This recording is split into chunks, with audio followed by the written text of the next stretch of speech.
देखिए, गाली गलौज की भाषा ये बिहार की संस्कृति नहीं रही है। बिहार संस्कार के लिए जाना जाता है, ये आरजेडी का चरित्र नहीं रहा है।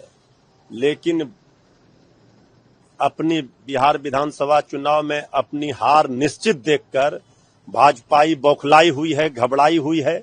अब श्री तेजस्वी यादव जी के अधिकार यात्रा में जो जनसैलाब उमड़ा, जिस मुद्दे को तेजस्वी जी ने उठाया, जो सवाल सरकार से जनता 20 वर्षों का हिसाब पूछ रही है, उसका जवाब सत्ता पक्ष के पास नहीं है, तो ये बीजेपी के लोग, भाजपा के लोग आदरणीय प्रधानमंत्री जी की माता जी को गाली देने वाला वीडियो शेयर कर और प्रसारित कर रहे हैं।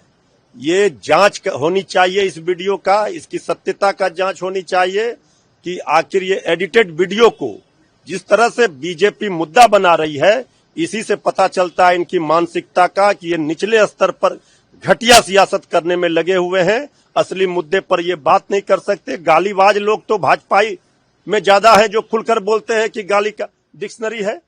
ये वीडियो के माध्यम से बीजेपी पूरी तरह से एक्सपोज हो गई है कि भाजपा ही इस तरह का साजिश करवा करके ये सब करती है, प्रोपगंडा और प्रपंच फैलाती है, जिसमें भाजपा मास्टर है। इसका जांच होनी चाहिए सत्यता का, और दोषियों को कठोर से कठोर सजा मिलनी चाहिए। आदरणीय प्रधानमंत्री जी की माता हमारे लिए पूजनीय है, दुनिया की हर माता पूजनीय है। ये बिहार कभी स्वीकार नहीं करेगा गाली गलौज की भाषा ये भाजपा के लोग इस तरह से प्रसारित करवा रहे हैं। एक तरफ महागठबंधन में सीएम चेहरे को लेकर कांग्रेस नहीं मान रही है, तेजस्वी यादव पे मुहर नहीं लगा रही है, नहीं ऑफिसिएशन। हालांकि अखिलेश प्रसाद यादव ने खुलकर कह दिया है कि सीएम का चेहरा तेजस्वी यादव के अलावा दूसरा कोई हो ही नहीं सकता। एएनए से बात करते हुए उन्होंने सीधे ये कहा है, लेकिन कांग्रेस तो मान नहीं रही है। देखिए, कांग्रेस पार्टी को इस बात का एहसास अच्छी तरह से है कि बिहार की 14 करोड़ जनता ने श्री तेजस्वी यादव जी को अपना मुख्यमंत्री मान लिया है। अब जो नहीं मान रहे हैं तो फिर जनता का आक्रोश उनको झेलना है।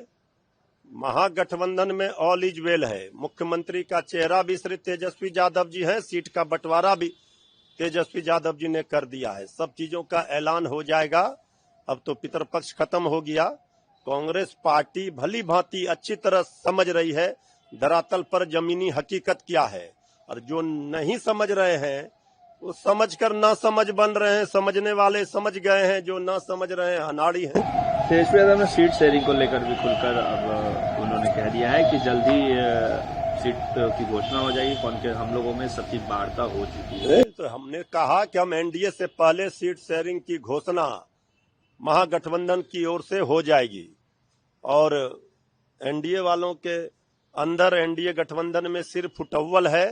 सीट शेयरिंग का मामला हो चाहे अन्य मुद्दे हो, छोटे छोटे जो सहयोगी हैं वो सब नाराज हैं और किसी भी समय एनडीए का साथ छोड़ सकते हैं। रविशंकर प्रसाद राहुल गांधी और उनके तमाम दोस्तों को पाकिस्तान भेजने की नसीहत है। मैंने पाकिस्तान तो बीजेपी वाले कह रहे थे जो वोट नहीं देगा सबको पाकिस्तान भेज देंगे।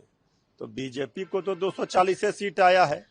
अब बाकी जो सीट मिले हैं जिनको, सबको पाकिस्तान भेज देंगे जिसने वोट दिया है। ये सब बकवास करते हैं, फालतू की बात करते हैं। राहुल गांधी जी तेजस्वी यादव जी के फोबिया से ग्रसित हैं। इनके पास अपनी उपलब्धि कुछ है नहीं। चारों तरफ घिर जाते हैं तब पाकिस्तान इनको याद आता है।